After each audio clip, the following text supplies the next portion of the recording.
Last case on the docket today is WEISS versus WEISS.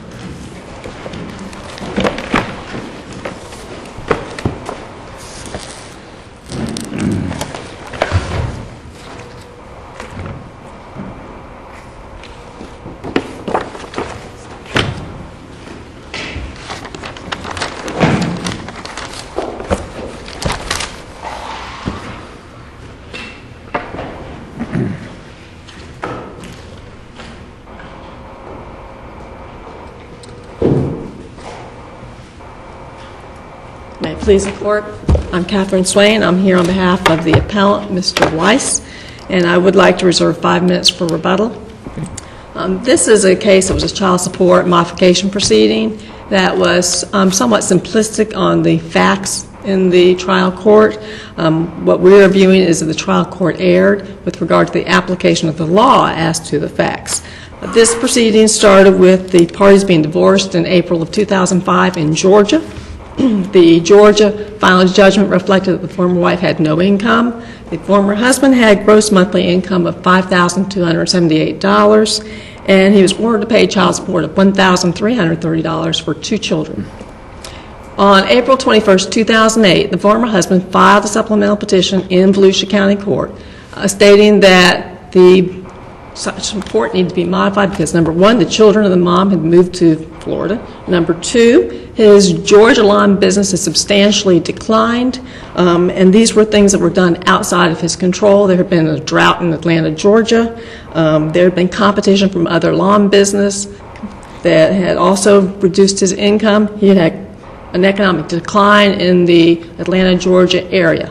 The court also reviewed other issues on the trial level. I'll reach those at the end. Did the trial court express any factual findings on those changes alleged by your client? No, that's the problem with the trial court's ruling. It was very simplistic. We don't know whether the trial court believed your client's testimony or not, We correct? don't. That's correct. We don't know that. Also, the trial court incorrectly stated in the finding that the former husband had not obtained a work permit in Australia.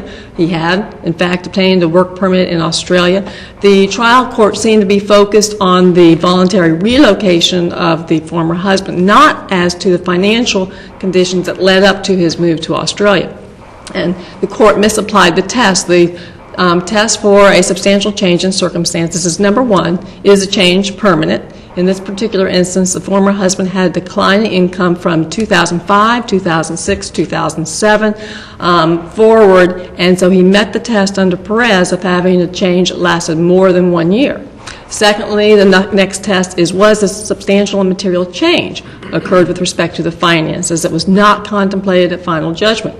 The trial court found there was a substantial, drastic decline of the husband's income.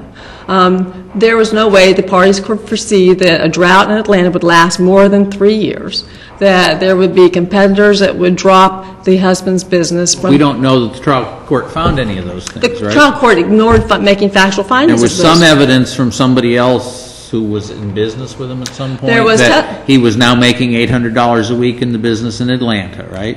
There was testimony from the former wife's boyfriend who was in the irrigation system installation business that the former husband could make in Atlanta, Georgia at that time $14 per hour, which was the amount he was making in Australia at the time of the final judgment hearing on the post-judgment.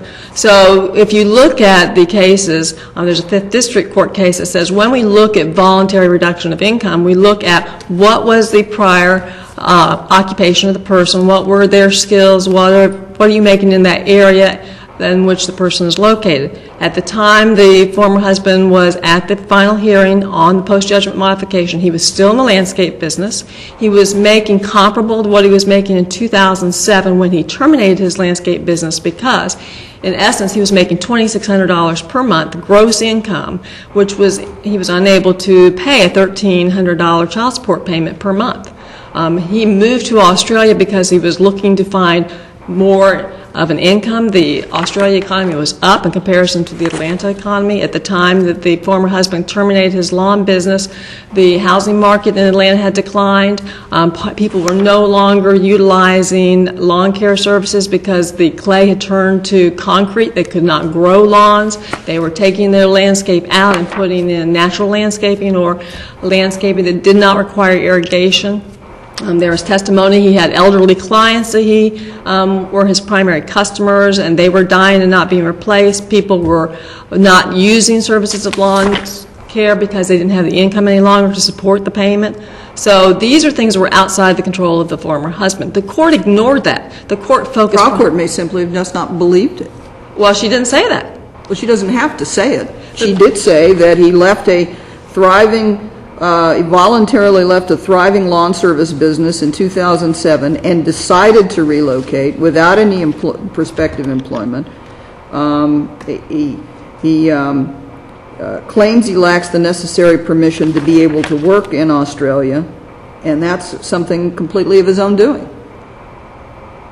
I'm sorry, I apologize. I don't see in her order where she says that he left a thriving business. My court order says that the former husband moved to Australia. Well, I'm reading the report and recommendation. Oh, from the general magistrate. Right. Okay.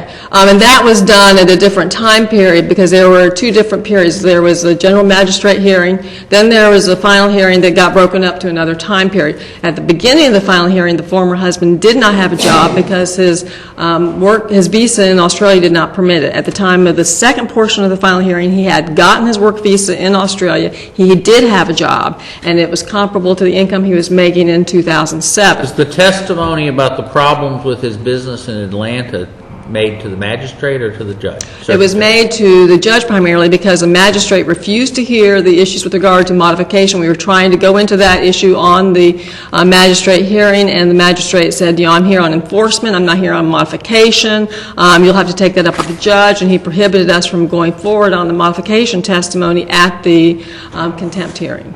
So that was our problem with the general magistrate's order, and that's why we filed an objection to that and asked the trial court to reconsider the testimony based upon the additional testimony provided at the trial level on the final hearing.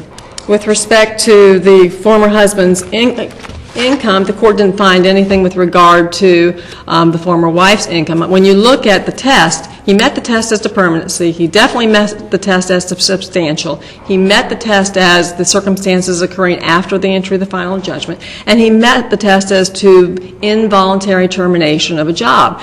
If you look at the cases on involuntary termination of the job, they look at, for instance, in Vasquez, that particular case, the father repeatedly violated the employer's email policy, so he'd get fired.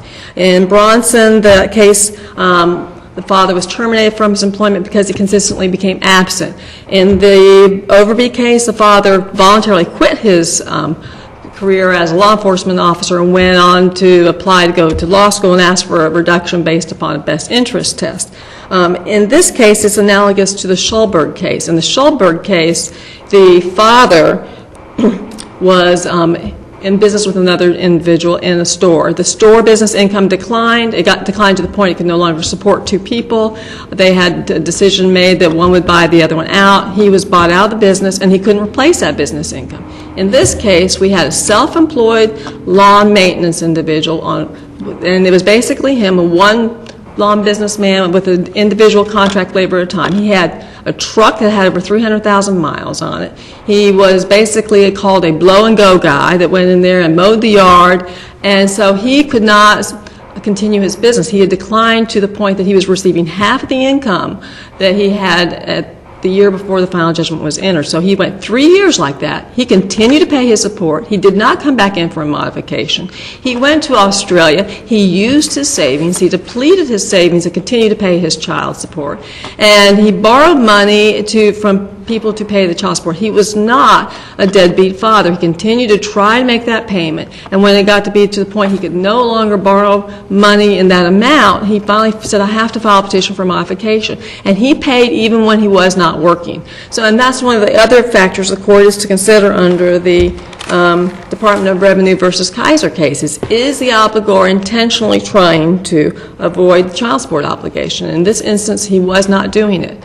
He even went to borrow money from his stepmother, who was 78 years of age, and at the time of the final hearing, 79, who came out of retirement, went back to work just so she could help him supplement and pay the child support payments. And he said, look, I'll give you a lien, anything, and now he, you come to final judgment, he gets a work visa, and he's employed in 2 weeks after receiving that work visa, making the same income he was in 2007. So you have a history. The final order from the circuit judge said his move was voluntary and resulted in a drastic income reduction. But that's incorrect. The move was voluntary, yes. Not a reduction in income. In 2007... Is that some indication that maybe the trial judge did not believe his testimony about the reduction or the cause of the reduction? There was no, it was unrefuted. There was no testimony to say that the income in 2007, when he moved, was not down to the $2,300. The tax returns were filed. There was testimony from Mr. Mills, who assisted the husband in preparing those tax returns, that he had a substantial decline in income. There was actually testimony from the former wife's boyfriend that there was a drought in Atlanta. He could barely make things. Didn't he also testify that the drought didn't adversely affect the lawn business? The irrigation, yeah, but then he testified, when we found out he had $280,000 child support arrearage himself. Well, that goes to credibility, exactly. Right? And it's not for us to decide. No, I understand that. But with now, was there a motion for rehearing filed after the order was entered? Yes, Your Honor, there was filed a motion for rehearing. It was denied in basically a one sentence. Let me ask you a question about your argument about imputation of income to the wife, that yes. There should have been an imputation to the wife. Right.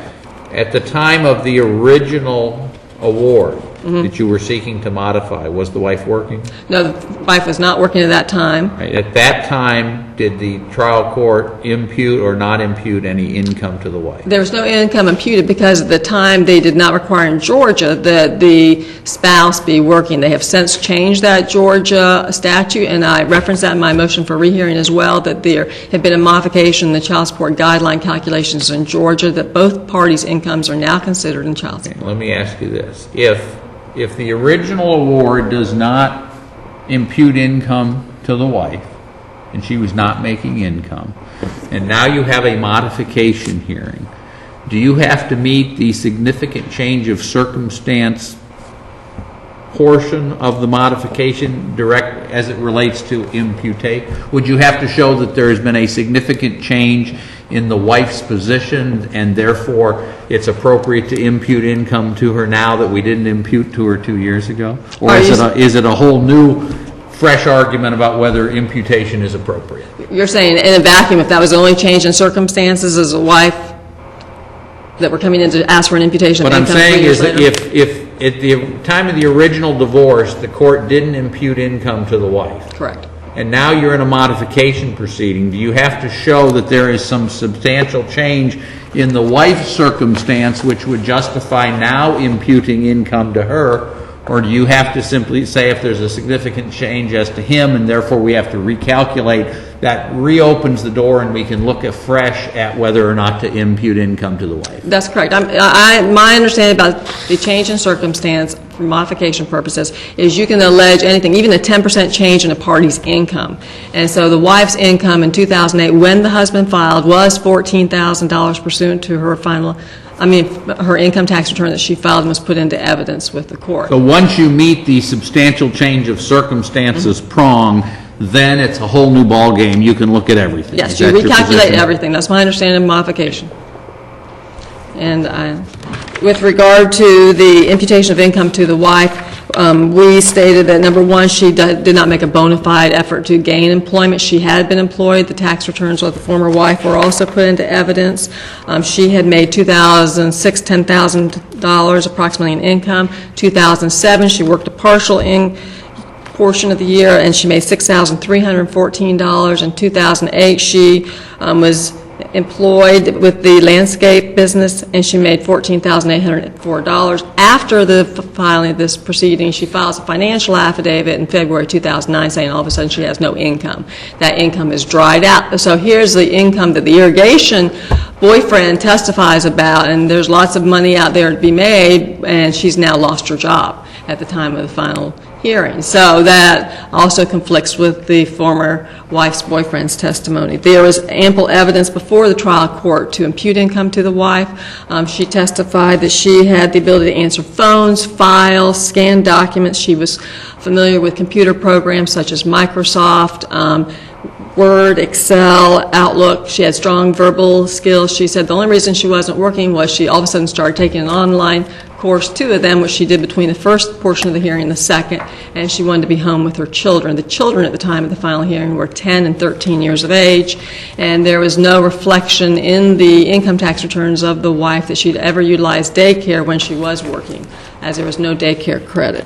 With regard to jobs that were available in the community, there were various lists of jobs given to the former wife to see if she could fill those jobs, and they included being an administrative assistant making $11 per hour, medical office clerk making $12 to $15 an hour. She could have been a receptionist.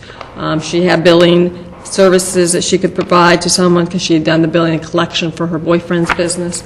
But she basically said she wasn't going to do it. The husband could go work 2 jobs, that she was not interested in looking even at a Walmart job to help support her children. She acknowledges that she had a financial duty to support the children, which is a requirement under the Florida statute.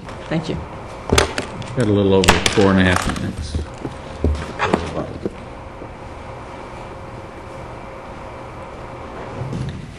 I'm Jennifer Long. Thank you so much for allowing me to speak, as I didn't understand the procedure here. I am over a year I've been in school.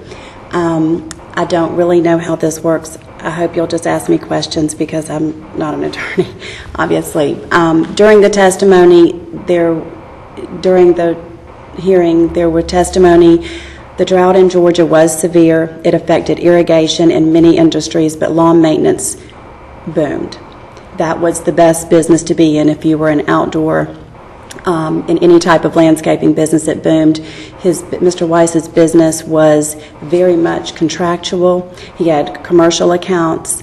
When we were married, I did a lot of work with him. There was testimony. It wasn't just a mow, go, and blow business. Let me ask you this. At the modification hearing before the trial judge, Yes, sir. Did you put on evidence as to what your income was at that time? I'm sure I did. Okay. Do you remember what that evidence was? I don't. Okay. I did. I mean, I was always working along the way. Irrigation business, I was working for my boyfriend's business at one time. Irrigation died. That business totally died. 2 months ago, I relocated back to Atlanta near my family because I could not find employment here. I looked quite hard for employment here and was unable to find anything. I did start school over a year ago, and I have been focusing on legal studies, and I will be having to do something else in Atlanta, and I'm working for him part-time now. But yes, there was testimony. He did leave a thriving business, and that was in Atlanta. He moved without the foresight or finding out that he couldn't work in Australia for 2 years instead of preparing to support his children before he left. He moved there because he married an Australian girl here and then moved, and he's since then had a child. And that is his reason for moving, and he left without employment. What's the timing with regard to meeting the Australian woman, moving to Australia, versus when his income started to go down in Atlanta? His income, he shows that his income started to go down. I did provide testimony that he's always made more than he shows on his taxes. But his taxes were prepared by someone who showed a very low income. I think evidently he was seeing her. He was back and forth to Australia. He's done a lot of traveling. He's been back and forth to Australia for, I think, about a year and a half before he moved. Was your argument at the time of the hearing that his income hadn't gone down and he just wasn't reporting it, or that it had gone down but he had done it voluntarily? Yes, sir. I'm sorry? Yes, sir. Which one? Both. Okay. He, And that he was purposely not working as much so he Yes. wouldn't have to pay child support or Yes. something like that? yes, sir. I don't know that, I never indicated that it was so he didn't have to pay child support. But He that lost his will to Okay. work. He stopped working, he stopped seeing his clients, and he stopped running his business.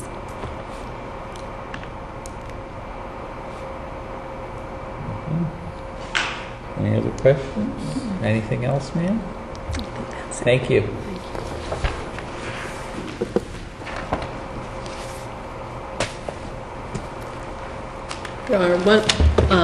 One of the things we need to bring to the court's attention is the reason for the move to Australia was also based upon the change in the economy, but it was very difficult in the testimony from the family members as well as the former husband and friends it was a difficult decision for the former husband to make. But one of the prongs that made him make that decision was a denial of visitation by the former wife with the children here. There was, in fact, in May of 2007, she moved without notifying the former husband from Georgia with the children. Then she hid the children from the former husband during the summer of 2007. What's the relevance of this to any of This the goes issues? back to the issue with regard to the retroactive application of the modification of child support. The court typically has to look at that to see if there's a reason to retroactively modify, and if there are compelling circumstances. And one of the cases I think I cited talked about the denial of visitation as being a compelling circumstance for a retroactive reduction in child support. And so that's one of the things we raised to the court, is that was also a factor. I mean, here he was not being able to see the children. He wasn't having any type of income coming in from the business. He was living in basements of parties. He went to a one-bedroom residence in an undesirable neighborhood. He had to supplement his income to stay there by renting out the units. He was basically drowning with financial problems here, and then to top it off, he didn't get to see the children based upon the former wife's denial of the visitation. So that also was one of the factors that he considered in moving to Australia, other than it offered, land of opportunity, because it had higher income. Its economy was doing better at the time than was Georgia's economy. And I have no more to offer unless you have questions. Thank you, Counsel. Thank you. Court will be in recess.